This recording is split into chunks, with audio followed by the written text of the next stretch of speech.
Every year, my children forgot to wish me a happy Mother's Day. This year, I bought a beach house for myself. When they showed up with a lawyer to steal it from me, they thought I was alone. They had no idea that I had a witness, cameras, and a sheriff on my side. My name is Helen Wallace. I am 69 years old. And this is the story of how my own children tried to erase me from my own life. It was Sunday, May 10th, Mother's Day. I had woken up early, as always. I made coffee. I set the table with the embroidered tablecloth my mother gave me 40 years ago. I took out the good cups, the ones I only use on special occasions. I baked homemade bread. The smell filled the whole house. I placed fresh flowers in the center of the table. White daisies, my favorites. I waited. The phone was next to my cup. I looked at it every 5 minutes. The screen stayed dark. No calls, no texts, nothing. I thought maybe they would come without calling. A surprise. That would be nice. Olivia always said she liked surprises. Ethan, too. So I waited a little longer. I made lunch. I made the pot roast they used to love when they were children. The one I made on Sundays when they came back from the park with scraped knees and red cheeks. I chopped the vegetables slowly, carefully, imagining their faces when they walked through the door and smelled that aroma. But the door never opened. At 3 o'clock in the afternoon, I picked up my phone. I opened social media. I do not know why I did it. Maybe because I needed to see their faces. Maybe because a part of me still believed there was an explanation. That's when I saw it. Olivia had posted a photo. She was at an elegant restaurant, one of those expensive places downtown. She was wearing a new dress, smiling. Next to her was Ethan, also smiling. And there were other people, friends, glasses of wine, full plates. The caption said, "Perfect Sunday with the people who matter." The people who matter. I read that sentence 3 times. 4, 5. The people who matter. I was not in that photo. I was not at that restaurant. I was not one of the people who mattered. I looked at the table I had set. The bread that was now cold. The flowers that were starting to wilt. The pot roast that no one was going to eat.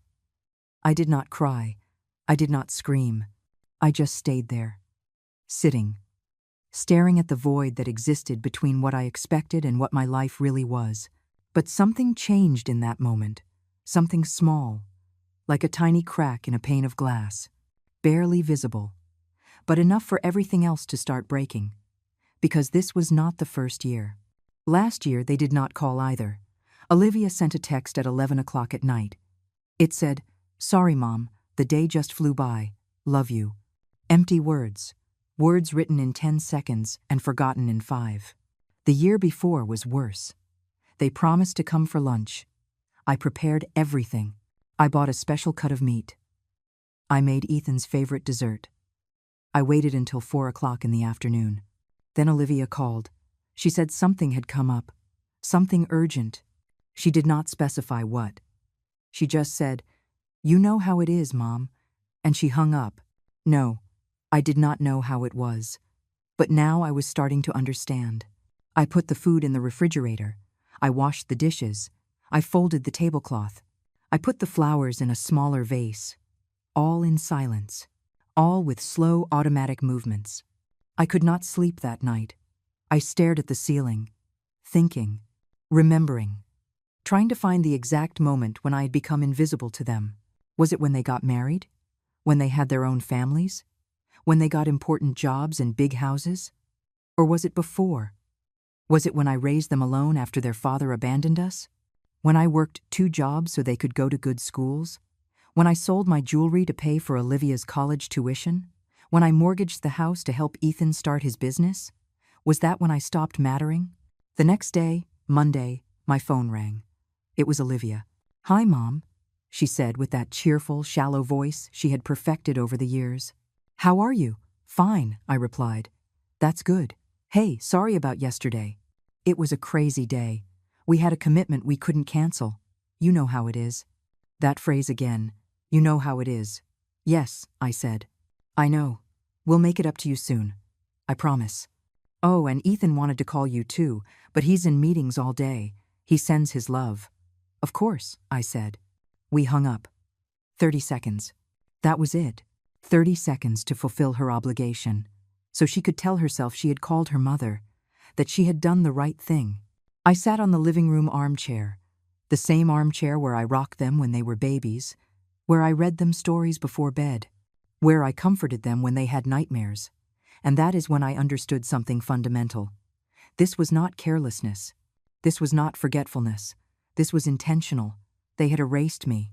Deliberately, systematically, carefully. I was no longer a part of their lives. I was an errand, a mandatory call, a 10-word text message, an empty apology. I was the woman who gave them life, but I was no longer necessary. And the worst part is that they probably did not even realize what they were doing. To them, I had simply ceased to exist at the center of their worlds. I had become peripheral, background, optional, but I was still here, breathing, feeling, existing.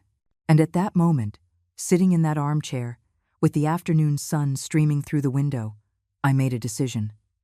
I was not going to disappear just because they had decided not to see me. I was not going to keep waiting for calls that never came. I was not going to keep setting tables for ghosts. I was going to do something for me, just for me. And that is how it all began.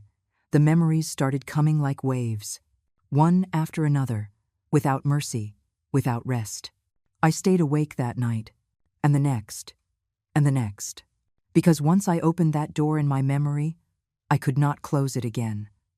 I started to remember things, little things, details that seemed insignificant at the time, but now, seen together, they formed a pattern, a clear and painful picture. Ethan's birthday had been in March.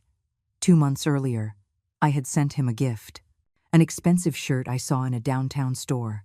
I spent almost $200, more than I could afford. But he was my son. I wanted him to know I was thinking of him. He never thanked me. I waited a week, 2 weeks. Nothing. Then I sent him a message. Did the package arrive? He replied 6 hours later. Yeah, Mom, thanks. It's nice. 3 more words and a period. That was all. But what really hurt me was what I discovered later. Olivia had posted photos of Ethan's birthday party. A big party. At her house. With balloons, cake, lots of people. I had not been invited. I did not even know there was going to be a party. When I asked Ethan about it, days later, he told me, "Oh, it was a last-minute thing, Mom. Just casual. We didn't want to bother you with the trip. We didn't want to bother you." As if my presence was a bother. As if being with my son on his birthday was an inconvenience for everyone.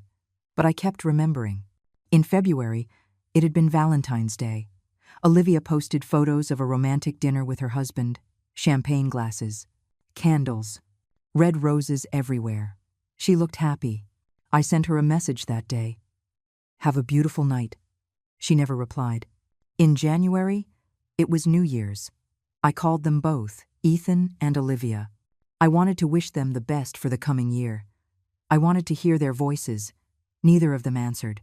I left them messages, long messages, telling them how much I loved them, how much I wished this year would be special for them. Ethan replied with a text message the next day. "Thanks, Mom. Happy New Year."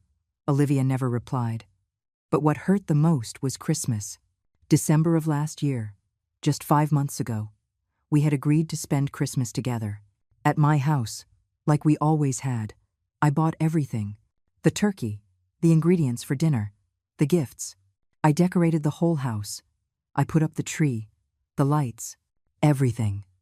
3 days before Christmas, Olivia called me. "Mom, we have a change of plans," she said. Her voice sounded distant, rehearsed. "We're going to spend Christmas at Ethan's in-laws' house. His mother-in-law is not feeling well and wants to have the whole family together. I hope you understand." "And me?" I asked. My voice sounded smaller than I expected. "You can come if you want," she said, but the way she said it made it clear it was just a formality, an empty invitation, although it's going to be crowded, and it's far. Like 3 hours from your house. I don't know if you want to make that trip. I understand. I said. "I knew you'd understand. You're the best." "Mom, we'll bring you your gift later, okay?" They never brought me any gift. I spent Christmas alone. I ate a piece of turkey in front of the television. I watched old movies. I cried a little. But I told myself that next year would be different. How stupid I was. I kept digging through my memory, searching, finding. In November, it had been my birthday, 69 years old, almost 7 decades of life.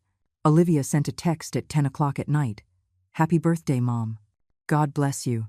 With a cake emoji. Ethan sent nothing. Nothing at all. When I called him on it 2 days later, he said, "Sorry, Mom. It slipped my mind.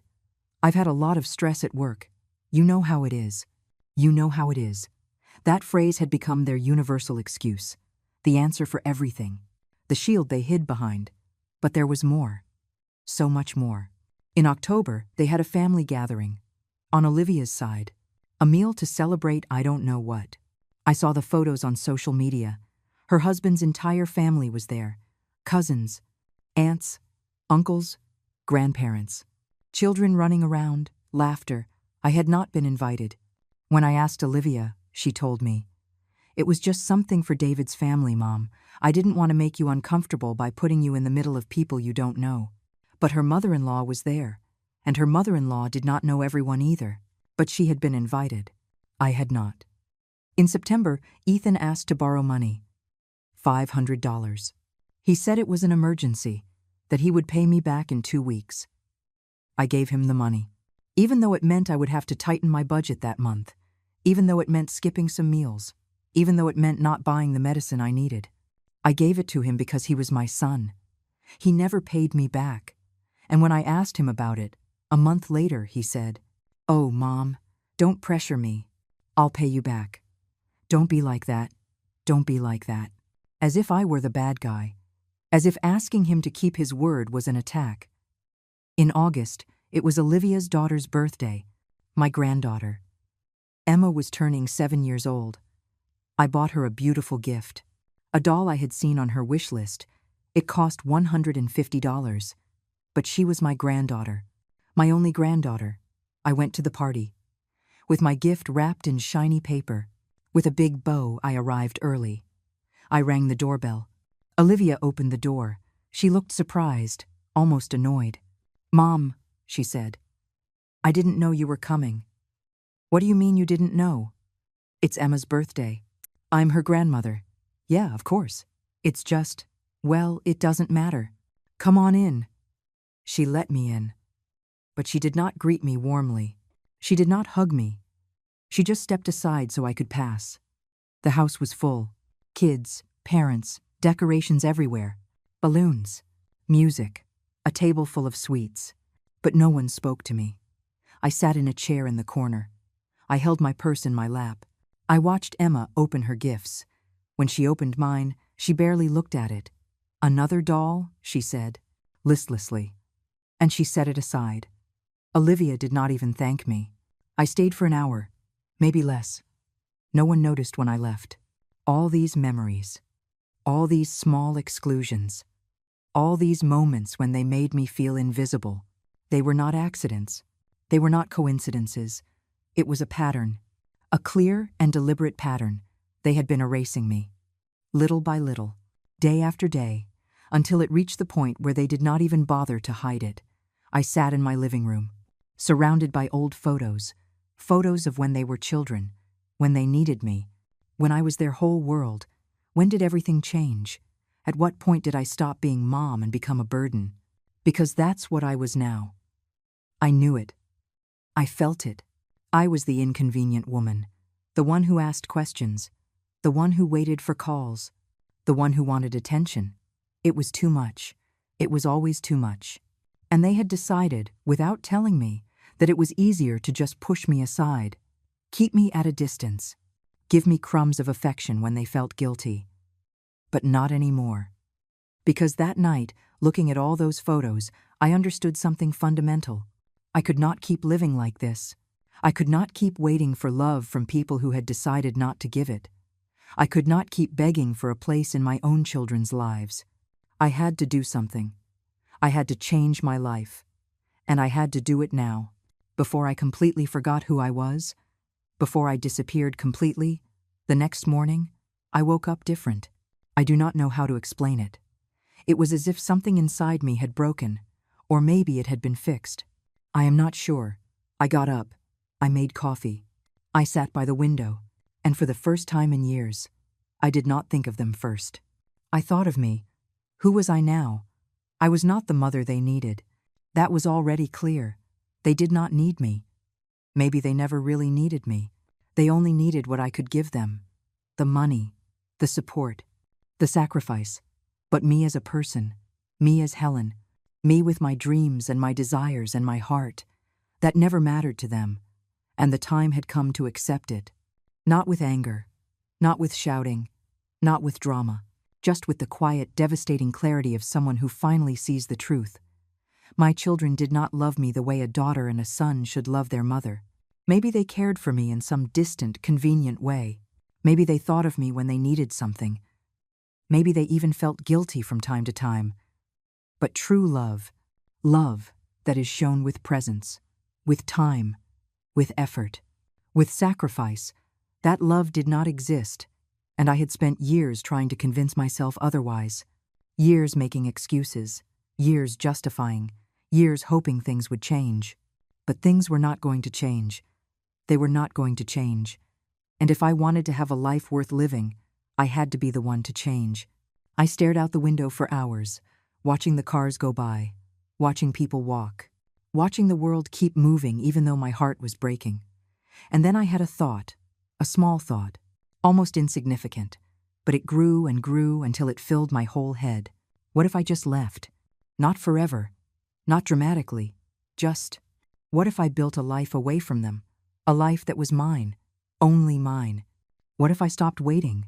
The idea scared me, because it meant accepting something no mother wants to accept. It meant admitting defeat. It meant letting go, but it also meant freedom. I opened my computer. That old computer Ethan had given me years ago when he no longer needed it. I turned it on, waited for it to boot up, and I searched for houses on the beach. I do not know why I thought of the beach. Maybe because I had always loved the sea. Maybe because when I was a little girl, I dreamed of living near the ocean. Maybe because I needed something that was completely different from this house full of memories. I spent days looking at options. Small houses, apartments, cabins, simple but beautiful places. Places where I could wake up listening to the waves. Where I could walk barefoot in the sand. Where I could start over. The prices were high. Very high. But I had savings. Savings I had put away for years. Money I had planned to leave to them when I died. But why wait until I died? Why not use that money now? For me? For my happiness? The idea was almost revolutionary, almost forbidden, because my whole life had been about them, about giving to them, about sacrificing for them. But what about me? When was it my turn? I found a house, a small house, 2 bedrooms, a Zimpla kitchen, a living room with big windows that looked out at the sea, a porch where I could sit in the afternoons. It cost $180,000. It was almost all my money, almost my entire life's savings. But I wanted it. I wanted it with an intensity I had not felt in years. I called the number on the listing. A woman answered. Her name was Caroline. She had a kind voice. Warm. I want to see the house, I told her. Of course. When can you come? Tomorrow. And so it was. The next day I took a bus. I traveled for 3 hours. I arrived in that coastal town I had never visited. The air smelled different, cleaner, fresher, more full of possibilities. Caroline was waiting for me in front of the house. She was a woman in her 50s, gray hair, kind eyes. She greeted me with a hug. You must be Helen, she said. Yes, come on. I'll show you everything. We went into the house. And the moment I crossed that threshold, I knew it was mine. The walls were white, the floors light wood. The windows let in so much light it seemed like the sun lived inside. And the sound of the sea, that constant, peaceful sound, like a heartbeat. It's perfect, I said. Caroline smiled. I knew it. I knew you would love it. When can I buy it? Are you sure already? Completely. Caroline looked at me with curiosity. Can I ask you something? Yes. Are you running away from something or towards something? I was silent for a moment, thinking, feeling. Both, I said finally. She nodded, as if she understood perfectly. Sometimes it's necessary. Sometimes we have to save ourselves. She was right. We signed the papers a week later. I transferred the money. All my money. Everything I had. And the house was mine. I did not tell Olivia or Ethan anything. I did not ask their permission. I did not consult them. I did not give them any explanations, because I did not owe them any. This was my decision, my life, my money. And for the first time in decades, I was doing something just for me. I started to pack my things. Little by little.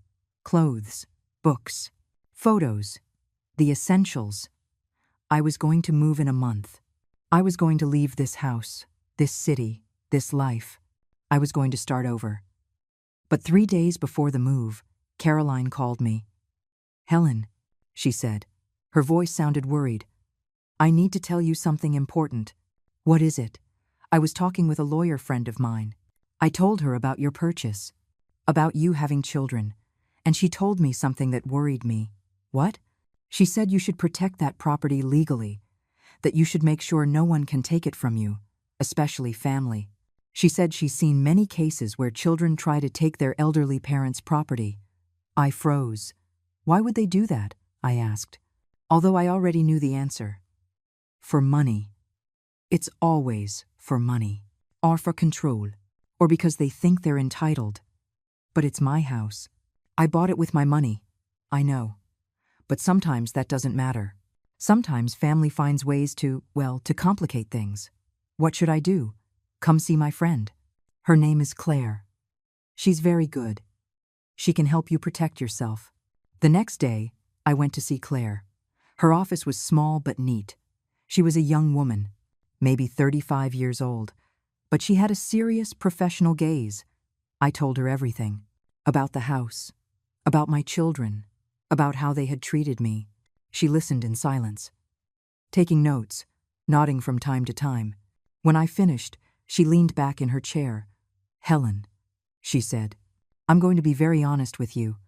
What you're describing sounds like the beginning of a pattern of financial abuse.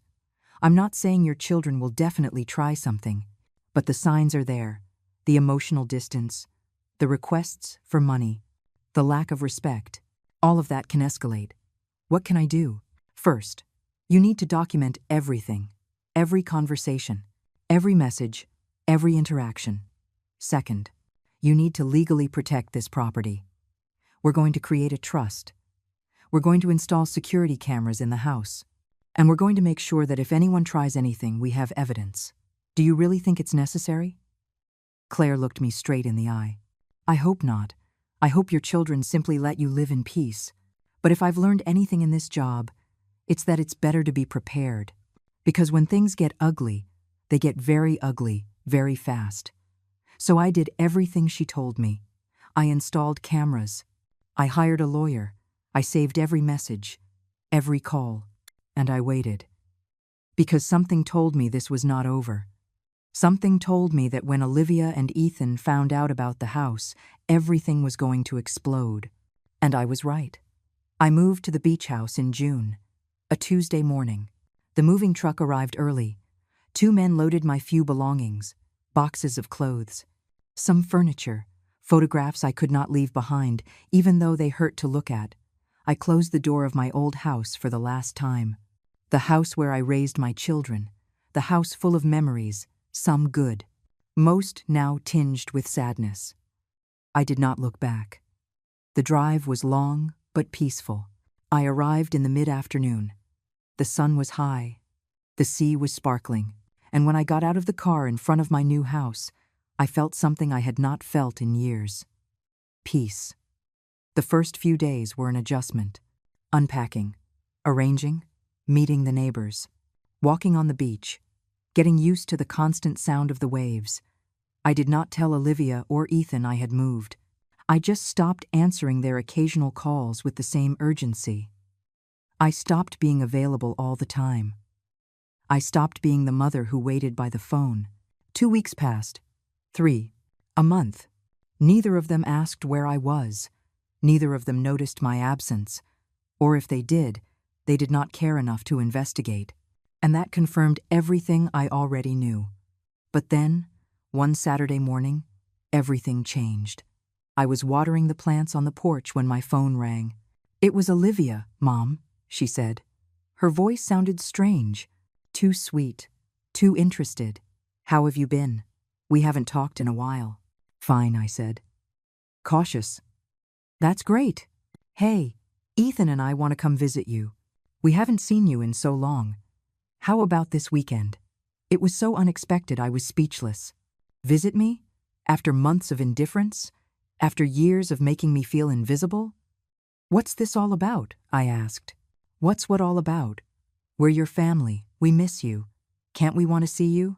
There was something false in her tone, something rehearsed. "How did you know where I am?" There was a brief pause, too brief, as if she had been expecting that question.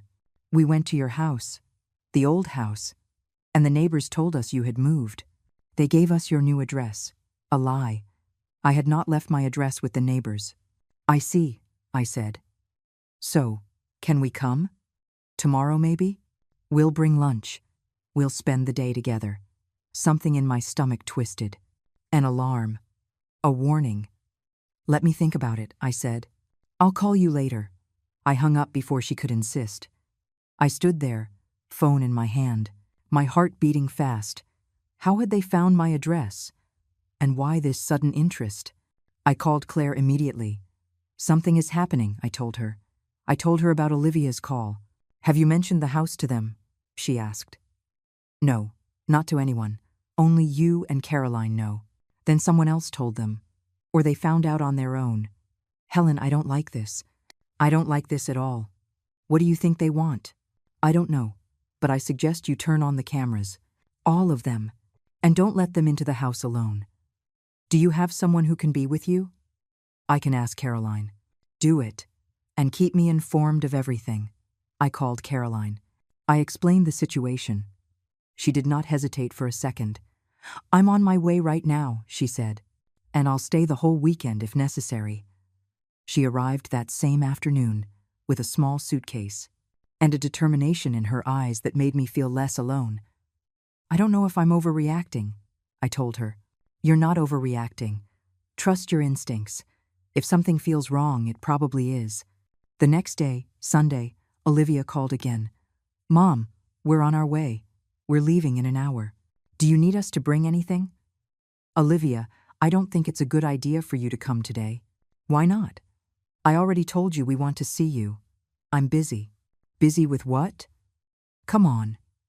"Mom, don't be like that." And then she said it. The sentence that confirmed everything. "Besides, we want to see your new house. They say it's really nice. Right on the beach. Must have cost a fortune." There it was. They were not coming to see me. They were coming to see the house. "Who told you that?" I asked. "It doesn't matter. The point is, we're excited to see it. Ethan is coming too. And his wife. We're going to make it a family day." "No," I said, firmly. "Do not come today." "Mom, don't be difficult. We're already on our way." "Olivia, I am telling you not to come. Too late. See you in 2 hours." And she hung up. I looked at Caroline. She had heard the whole conversation. "They're coming anyway," she said. "Yes." "Then we get ready." We turned on all the cameras, the ones at the entrance, the ones on the porch, the ones in the living room, the ones in the yard. Claire arrived half an hour later. She had called saying she was coming, that she wanted to be present. "If this is going where I think it's going," she said, "I need to see it with my own eyes, and I need it to be recorded." The 3 of us sat in the living room, waiting. 2 hours later, exactly as Olivia had said, they arrived. A big, expensive black car. It parked in front of my house. Olivia and Ethan got out, but they were not alone.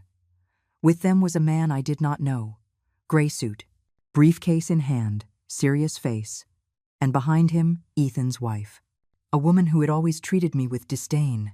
"Who is that man?" I asked Claire. She narrowed her eyes. "If I had to guess, I'd say he's a lawyer." My heart stopped. They knocked on the door. Loudly, insistently. Caroline took my hand. "Breathe. You are not alone."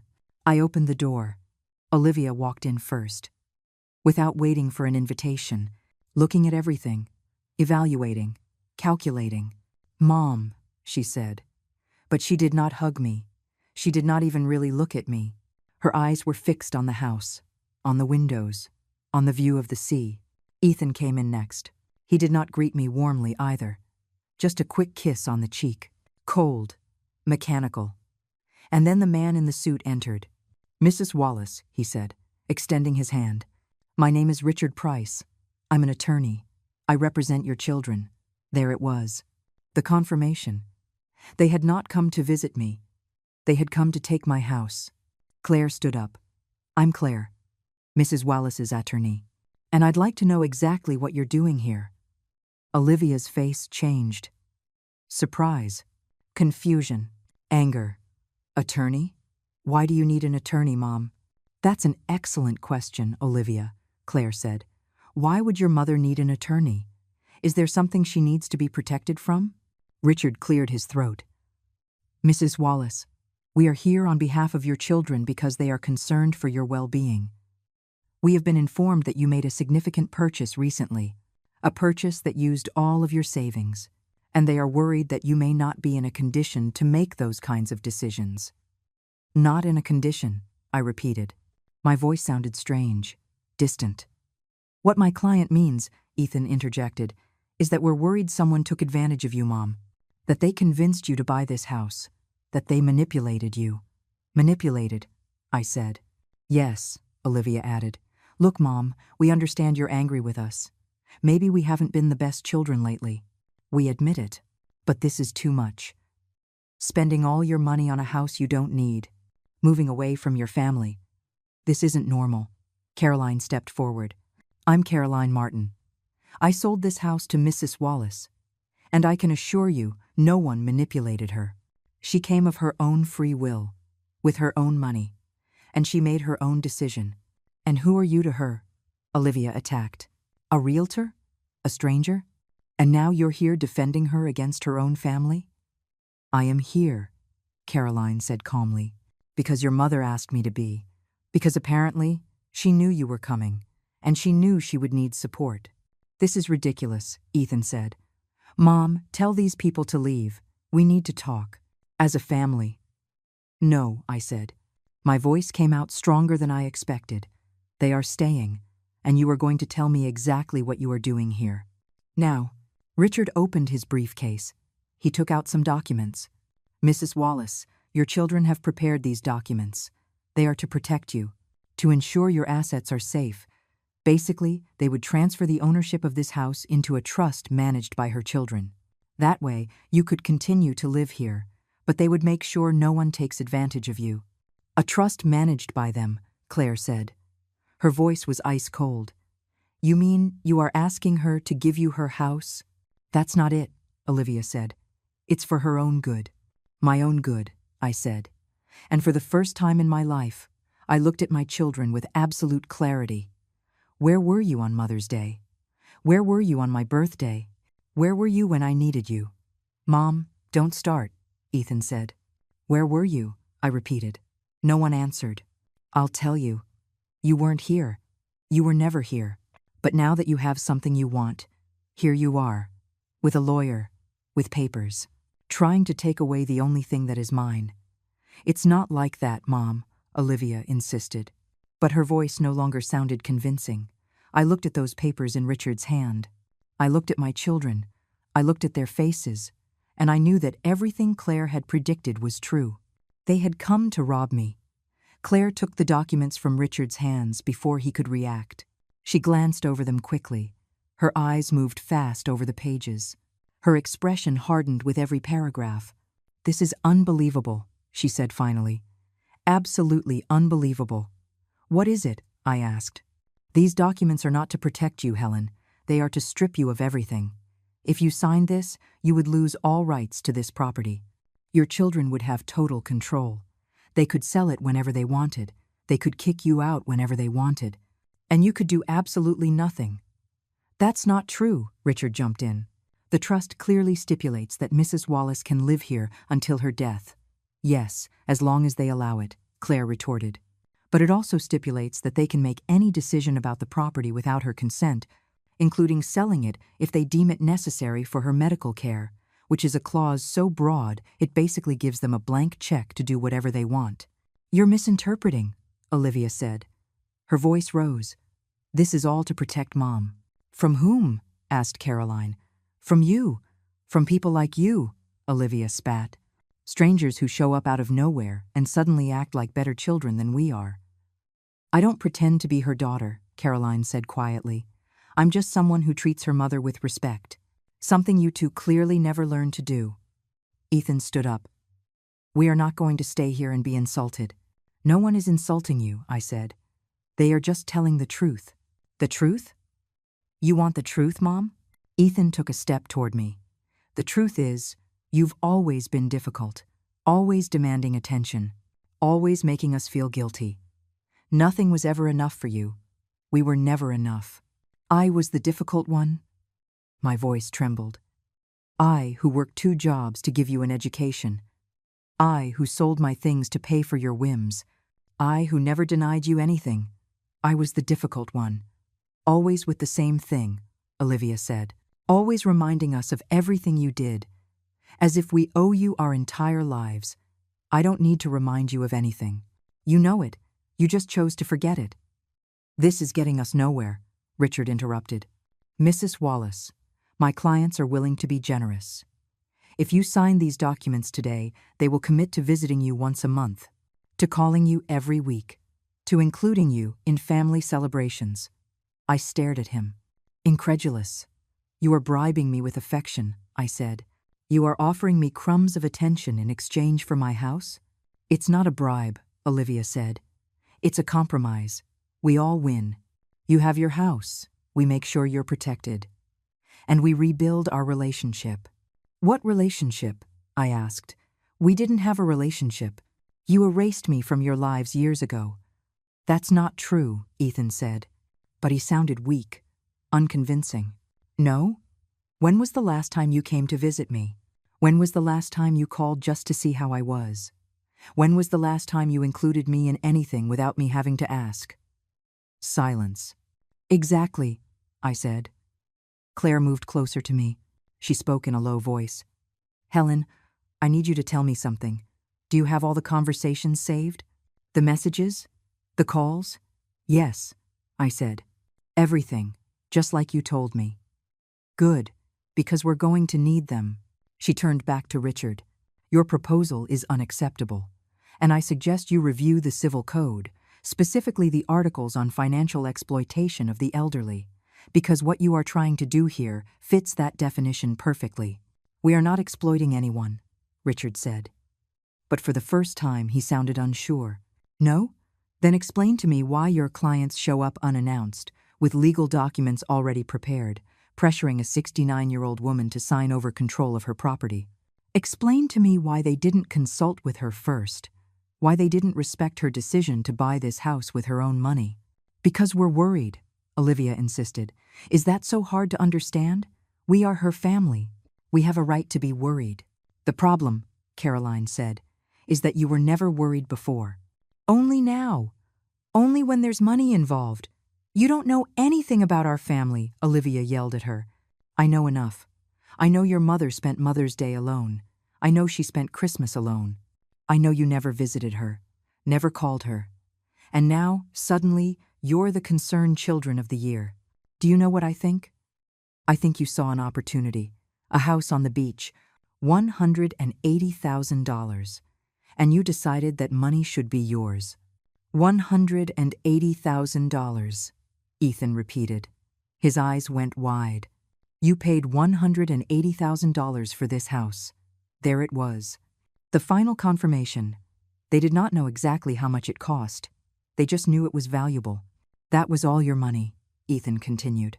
Everything you had saved. And you spent it on this? Without consulting us? Why would I need to consult you? I asked. It's my money. That money was our inheritance, Olivia said. And she finally said it, finally admitted what they really wanted. Your inheritance, I repeated slowly. Money that I haven't died to give you yet. Money that I earned, that I saved. And you think you have a right to it. You always said you would leave it to us, Ethan said. You always said that when you died, everything would be ours. Yes, when I died. Not now. Not while I am still alive and need that money to live my life. Your life, Olivia scoffed. What life? You're an old woman. Alone. What do you need a beach house for? To be happy, I said simply. To have a place where I don't feel invisible. Where I don't have to beg for attention. Where I can just exist without feeling like I'm too much. This is a mistake, Richard said. Mrs. Wallace, your children are right to be concerned. Such a large purchase at your age, without consulting anyone, could be a sign of cognitive decline. Cognitive decline, Claire said. Her voice was dangerous. Are you telling me that a perfectly lucid woman, who made a sound financial decision, who consulted with lawyers, who did her due diligence, has cognitive decline simply because her children don't agree with her decision? That's not what I said. It's exactly what you said. And I warn you, if you continue down that path, I will file a formal complaint with the Bar Association. What you are doing here is harassment. It is manipulation. And I will not allow it to continue. Claire is right, I said, finding my voice, my strength. I want all of you to leave. Now. Mom, we can't just leave like this, Ethan said. We need to resolve this. There is nothing to resolve. This is my house. I bought it with my money. And I am not signing any documents. Ever. You're going to regret this, Olivia said. Her mask had finally fallen. There was no more sweetness. No more feigned concern. There was only rage. You're going to end up alone. Completely alone. And when you need us, we won't be there. You know what? I said. I was already alone. I have been alone for years. You're just making it official. This isn't going to end here, Ethan threatened. Is that a threat? Claire asked. Because I hope you know this conversation is being recorded. Every word, every threat. Recorded? Olivia looked around. She saw the cameras. Her face went pale. You were recording us, yes, I said. Since you arrived. Everything is recorded. This is illegal, Richard exclaimed. Actually, it's not, Claire corrected. This is private property. Mrs. Wallace has every right to record what happens in her own home. And believe me, this video is going to be very useful if you decide to pursue any legal action. Richard closed his briefcase. This isn't over. Oh, yes, it is, I said. Now leave, all of you.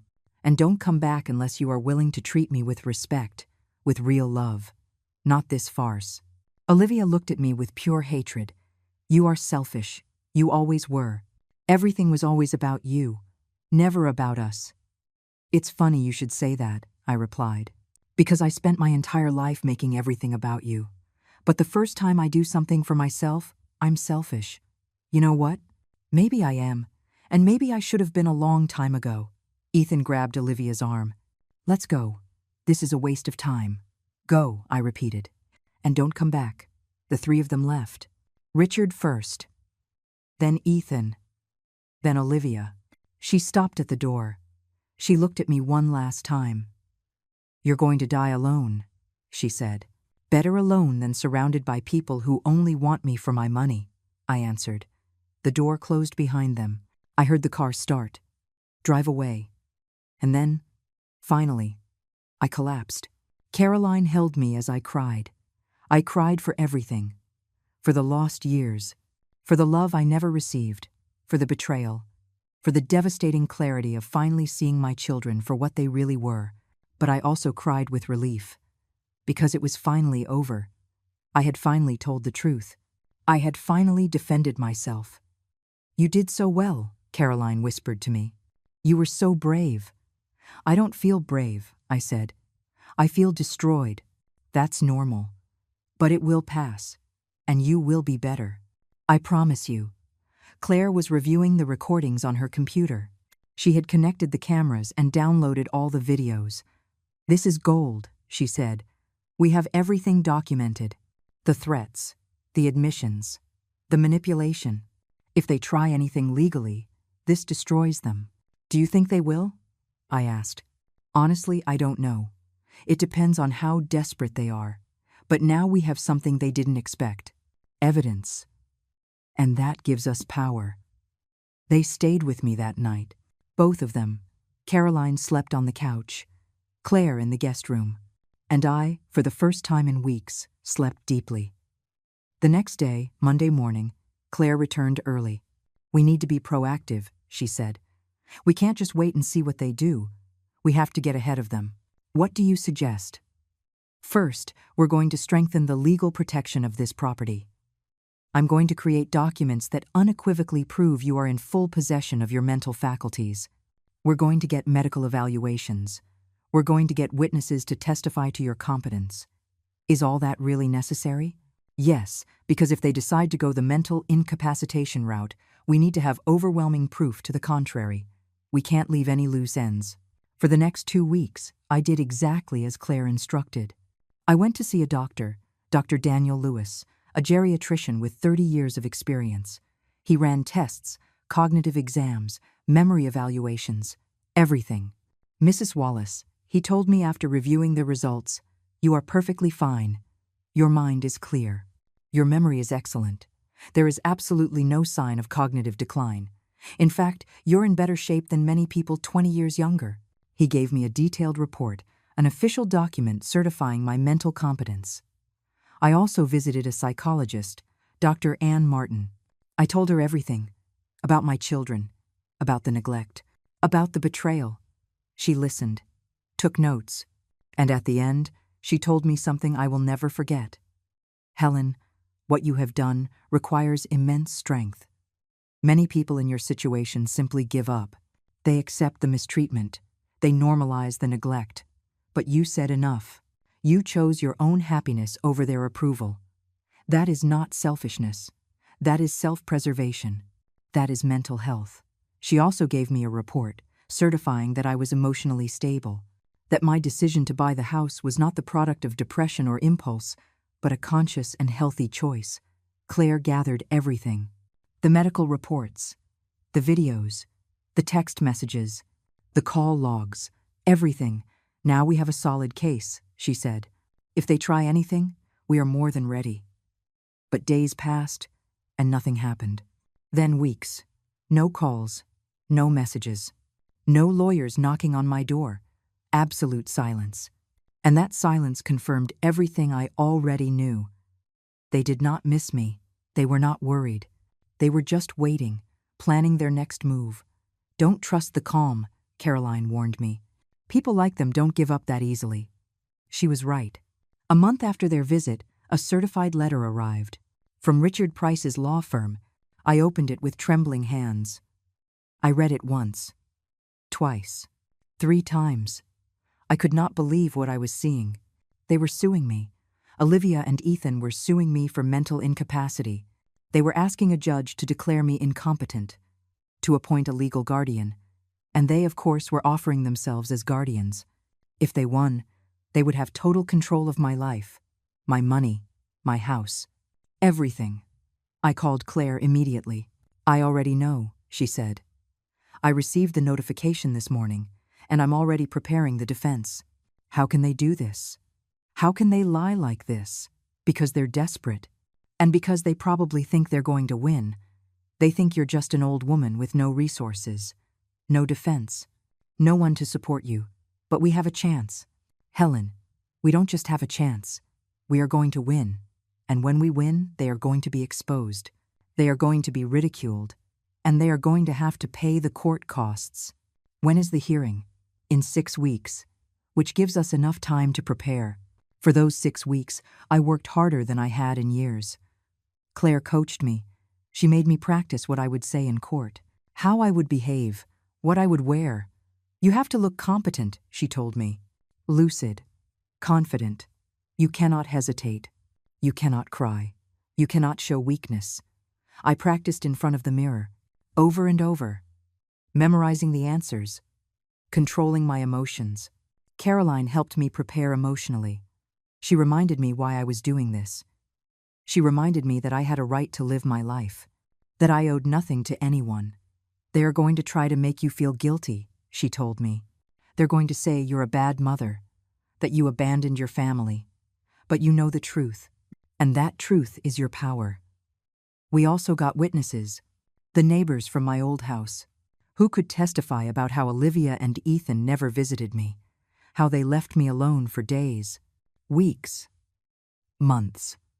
The owner of the store where I shopped, who had known me for years, who could testify to my lucidity, my independence, Dr. Ann, Dr. Daniel, both willing to testify, and Caroline, who could tell how I behaved during the purchase of the house, how I asked questions about everything, how I evaluated every detail, how I made an informed and responsible decision. We are going to prove, Claire said, that you are not only competent, but that you are more competent than most of the people who will be in that room. A week before the trial, I received a call. It was Ethan. Mom, he said. His voice sounded tired. Defeated. We can solve this. It doesn't have to go to trial. What do you want, Ethan? Withdraw the purchase of the house. Return it. And we will withdraw the lawsuit. Everything goes back to normal. Normal? What normal? The normal where you ignore me? Where you treat me like I don't exist? We can change. I promise. We'll visit more. We'll call more. Just give back the house. No. Mom, please. This is getting out of control. It's going to hit the papers. It's going to be public. Do you want that? Do you want everyone to know your family is fighting? I don't care what people think. Not anymore. You're going to lose. Our lawyer says we have a solid case. Then I'll see you in court. Mom. I hung up. My hands were shaking. But I also felt something else. Something I had not felt in a long time. Power. The night before the trial, I could not sleep. I stayed awake thinking about everything that could happen, all the ways it could go wrong, but I also thought about all the reasons why I had to win, not just for the house, not just for the money, but for my dignity, for my right to exist, for my right to be seen, valued, respected. At 6 o'clock in the morning, I got up. I showered. I got dressed with care. A simple but elegant suit, light gray, nothing flashy, nothing that looked like I was trying too hard. Claire arrived at 7. Ready? She asked. Ready, I said. Caroline came with us, for moral support, to remind me I was not alone. The drive to the courthouse was silent, each of us lost in our own thoughts. We arrived early. The courtroom was still empty. We sat in the front pews. At 8:30, they arrived.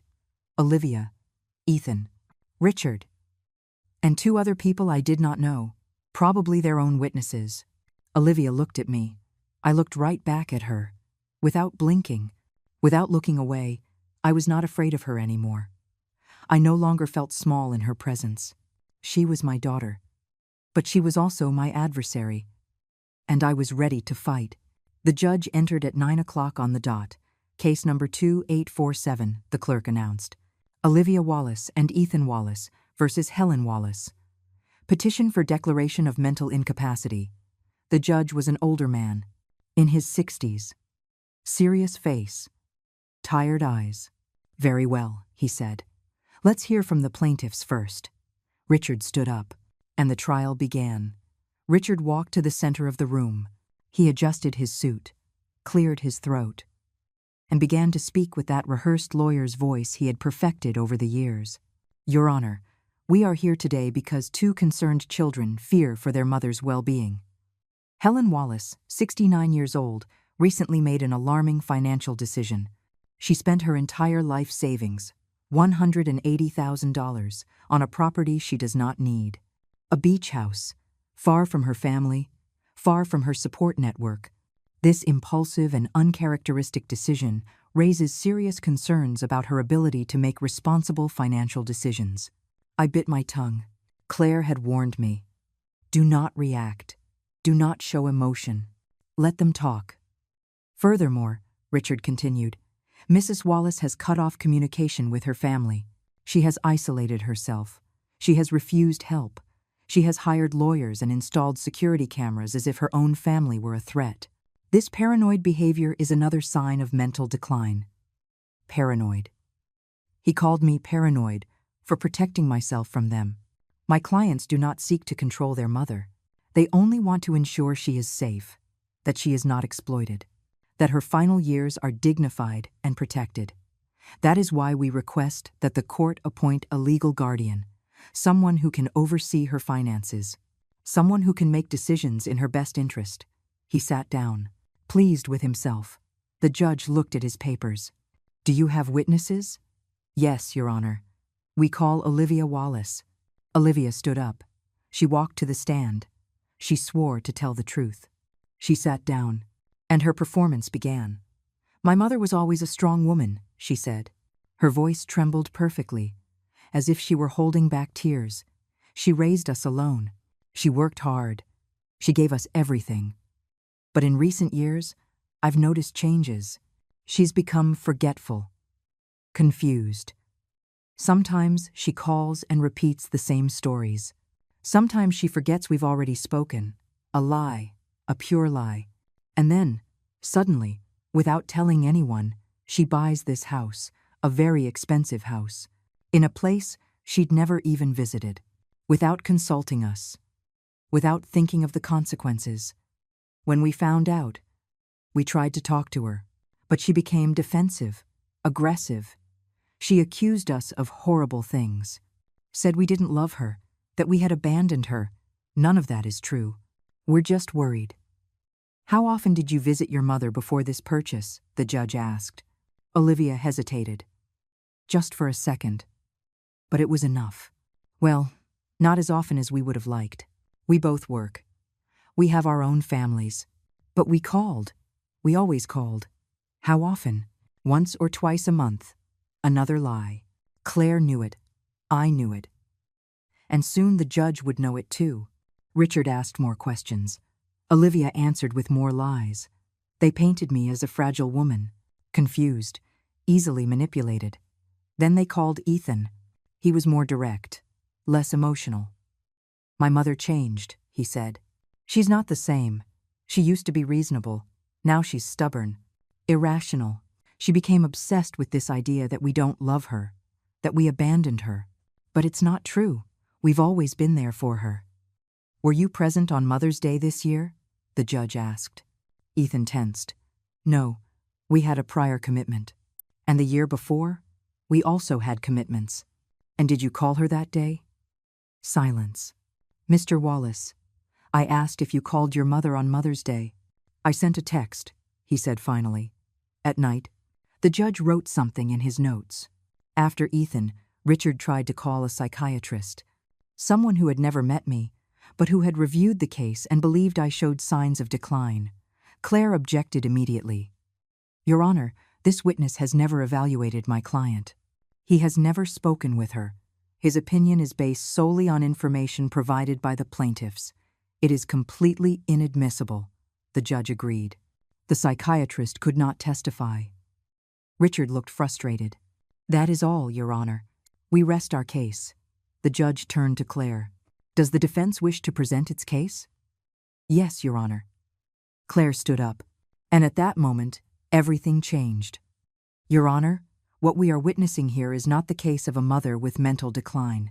It is the case of two adult children trying to steal from their mother. It is that simple. And I am going to prove it. She walked to the center of the room. She took out a remote control, and she projected the first video onto the screen. It was from Mother's Day. The table I had set. Empty. The silent phone. And then the screenshots of Olivia's social media. The restaurant photos. The caption, Perfect Sunday with the people who matter. This, Claire said, is Mother's Day of this year. Mrs. Wallace prepared a meal. She waited for her children. They never came. They never called. And instead, they were celebrating with other people, the people who matter. Their words, not mine. Olivia sank in her chair. Claire showed more evidence. Text messages, call dates, all documented. In the last 12 months, Claire said, Olivia Wallace called her mother exactly 4 times. Ethan Wallace, 3 times. Neither of them visited her a single time, except when they discovered she had bought a valuable property. Then, suddenly, they appeared. With a lawyer. With legal documents already prepared. Demanding she sign over control. She played the video from that day. The entire thing. Every word. Every threat. The judge watched the screen intently. His expression hardened with every minute. When the video finished, Claire spoke again. Your Honor, I would now like to call my first witness, Helen Wallace. I stood up. My legs were shaking. But I walked steadily to the stand. I swore to tell the truth. I sat down, and I took a deep breath. Claire approached. She gave me a small, comforting smile. Mrs. Wallace, can you tell us why you decided to buy the beach house? Because I needed a place where I didn't feel invisible, I said. My voice came out clearer than I expected. I spent years waiting for my children to see me, to include me, to love me, but they never did. And I realized that if I wanted to have a life worth living, I had to build it myself. Did anyone pressure you to make that purchase? No. It was completely my decision. I researched for weeks. I consulted with the realtor. With you. With my bank. I made an informed and responsible decision. At any point did you feel confused or uncertain about what you were doing? Never. I was completely sure. Can you tell us what happened when your children discovered the purchase? And so I told everything. Calmly, clearly, without tears. I told them about Olivia's call, about how they showed up unannounced, about the documents they brought prepared, about the threats, about everything. Richard tried to discredit me. He tried to trip me up. To make me angry? Mrs. Wallace, isn't it true you have memory problems? No. I forget normal things that everyone forgets. Where I left my keys. If I turned off the stove. But I do not forget important conversations. I do not forget commitments. I do not forget my children. Isn't it true you are resentful toward your children? I am not resentful. I am hurt. There is a difference. Resentment is bitter. Hurt is honest. Don't you think your children have a right to be concerned? They would have a right if they were actually concerned. But they are not. They are concerned about the money, not about me. Claire then called Dr. Daniel. He testified about my evaluations, about my perfect mental health, about my complete lucidity. In my professional opinion, he said, Mrs. Wallace is in full possession of her faculties. There is absolutely no sign of cognitive decline. In fact, her mental clarity is remarkable. Then Dr. Ann testified. She spoke about my emotional health, about my strength, about my ability to make difficult but necessary decisions. What Helen did requires exceptional mental health, she said. Many people in her situation stay trapped in toxic relationships because they don't have the courage to leave. She did. That is not insanity. That is bravery. Caroline testified next. She told about the buying process, about how I asked about everything, about how I evaluated every detail, about my completely normal and responsible behavior. And finally, Claire presented more evidence. Text messages from Ethan asking to borrow money. $500 that he never paid back. Broken promises. Cancelled visits. All documented. Your Honor, Claire said at the end. What we have here is not an incompetent mother. It is a mother who finally said enough, who finally put herself first. And her children cannot stand it.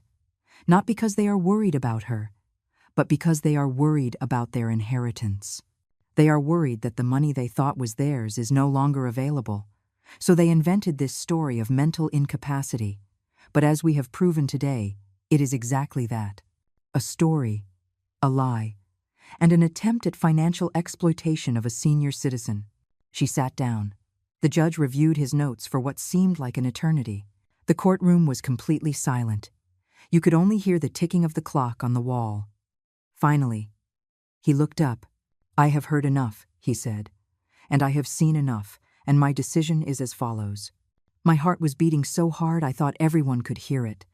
The petition for a declaration of mental incapacity is denied, completely.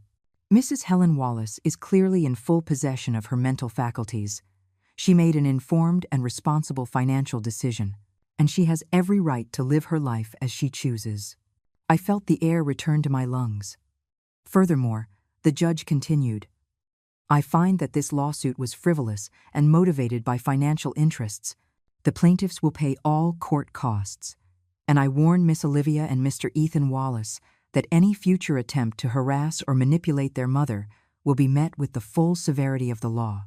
He struck the gavel. Case closed. Claire hugged me. Caroline cried. And I just sat there, paralyzed, processing. I had won. I looked over at where Olivia and Ethan were. Olivia had tears in her eyes, but they were not tears of sadness. They were tears of rage, of humiliation. Ethan was not looking at me. His gaze was fixed on the floor. Richard was packing his papers hastily, clearly wanting to get out of there as quickly as possible. And then Olivia looked at me. One last time. She said nothing, but her look said it all. This was not over for her, not in her mind, not in her heart, but for me, it was. Because I had finally won something more important than the lawsuit. I had won my freedom. I walked out of the courthouse with my head held high. The afternoon sun blinded me for a moment, but it was a bright, warm Sunday, full of promise. Claire walked on one side of me, Caroline on the other, both smiling, both proud. You did it perfectly, Claire told me. It couldn't have gone better. Thanks to you, I replied. Without you, I wouldn't have known what to do. Thanks to you, she corrected. For having the courage to defend yourself, for not giving up, for believing you deserved better. We stopped on the sidewalk. The traffic passed. People walked by. The world kept spinning. But I felt different, lighter, as if I had left years of weight in that courtroom. What will you do now? Caroline asked. Live, I said simply. Just live. That night, back in my house by the sea, I sat on the porch. I listened to the waves. I looked at the stars. And for the first time in years, I felt true peace. It was not the peace of resignation. It was not the peace of denial. It was the peace of someone who had finally fought and won. The peace of someone who had stood up for herself and survived. The following days were strange. I expected to feel sadness, guilt, regret. But none of that came. Just a deep calm. A quiet certainty that I had done the right thing. I received no calls from Olivia or Ethan. No messages, no attempts at reconciliation, and I was not surprised. Because it had never been about me. It had been about the money, about the inheritance, about control, and now that they had lost, there was no point in pretending anymore. A week after the trial, I was watering my plants when I saw a woman walking on the beach. She was older, maybe my age. She wore a large hat and walked slowly, carefully. She stopped in front of my house. She looked at me, and she smiled. Excuse me, she said. Are you Mrs. Wallace? Yes, I replied, cautiously. I read about you in the newspaper. About the trial. I hope you don't mind me mentioning it. My heart sped up. I did not know they had published anything about the case. I didn't know it was in the paper, I said. It was just a small note, in the local section. But it struck me, because I have children too, and I have also felt, I have also felt what you felt. She came a little closer. I could see her eyes. They were full of understanding, of shared pain. My name is Lillian, she said. Lillian Davis. And I just wanted to tell you that I admire what you did very much. I admire your bravery. Thank you, I said. My voice sounded softer than I expected. Can I ask you something? Yes. How did you know it was time? How did you know you had to walk away? I was silent for a moment, thinking, remembering. I think I knew when I realized I was waiting for love from people who had decided not to give it, and that I could spend the rest of my life waiting, or I could start living, and I chose to live. Lillian nodded slowly. Tears glistened in her eyes. I'm still waiting, she said in a low voice. I'm still waiting for my children to see me, to value me. But every day it gets harder. Then maybe it's time for you to stop waiting, I told her gently. Maybe it's time for you to choose yourself. She smiled through her tears. Maybe you're right. Would you like some coffee? I offered. Here on the porch, looking at the sea. I would love that. It has been 2 years since that trial. 2 years since I said enough. 2 years since I decided my life belonged only to me. The house by the sea is still my refuge. Every morning I wake up to the sound of the waves. Every evening I watch the sunset from my porch. And every night I sleep in peace. A peace I never knew before. A peace I did not know was possible. Olivia and Ethan never looked for me again. Not one call, not one message, not even on my birthday or at Christmas. And that's okay. It really is okay. Because I understood something fundamental during these 2 years. I cannot force anyone to love me. I cannot beg for a place in anyone's heart. Not even my own children's. True love is not begged for. It is not negotiated. It is not bought with sacrifices or silence or by accepting crumbs. True love simply is. Or it is not. And with Olivia and Ethan, it simply was not. But I found love in other places. In Caroline, who became the sister I never had. In Lillian, who finally also found the courage to walk away from children who only sought her out when they needed something. In Miss Hernandez, who passed away 6 months ago and left me captain in his will because he knew I would care for him with the same love he had for him. Emma writes to me every 2 months. Hidden letters she sends without her mother knowing. She tells me about school, about her dreams, about how she wants to be strong like me when she grows up. And I write back to her. I tell her about the sea, about the importance of choosing oneself, about how true love never makes you feel small. One day she will come, when she is older, when she can make her own decisions. And I will be here waiting for her, not with resentment toward her parents, not with bitterness, but with open arms and a heart full of a love she never had to earn, a love that was always hers. I have learned that family is not always blood. Sometimes it is the people who show up in your life right when you need them most. The people who see you, who value you, who choose to stay. I have learned that it is okay to set boundaries, that it is okay to say no, that it is okay to walk away from people who hurt you, even if they share your last name.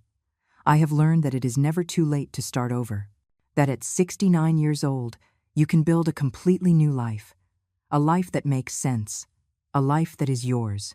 And I have learned that forgiveness does not mean reconciliation. I can forgive Olivia and Ethan for what they did and still choose not to have them in my life. I can wish them the best from a distance. I can let go of the pain without letting go of the boundaries. This morning I walked on the beach. The sun was just rising. The sky was orange and pink, and I felt something I had not felt in years. Gratitude. Deep, true gratitude. Gratitude for having had the courage to leave. Gratitude for having found this house. Gratitude for the people who showed up just when I needed them. Gratitude for being alive. For being free. For being me. Sometimes people ask me if I have regrets. If I miss my children. If I wish things had been different. And the answer is complex. Yes, I miss the children they were. I miss the babies I rocked. The little ones who called me mommy with voices full of love. But I do not miss the adults they became. I do not miss the pain. I do not miss the invisibility. I do not miss feeling like a burden in their lives. I wish things had been different, of course, I do. I wish I had children who truly loved me, who valued me, who chose me, but I did not. And I had to accept that and move on. And now, looking back, I can say with all honesty that I made the right decision, that saving myself was the bravest act of my life, that choosing myself was not selfishness. It was survival. This house by the sea is not just a refuge.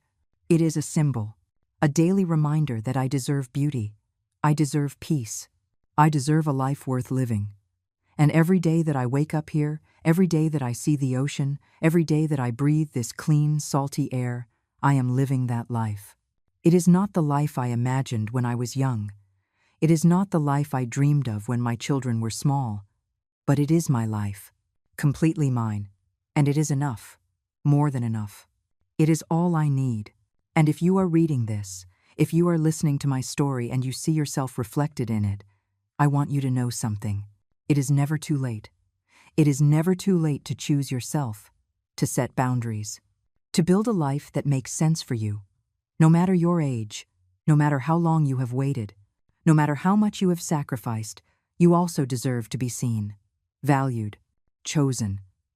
And if the people in your life cannot give you that, then maybe it is time to find new people, new places, new beginnings.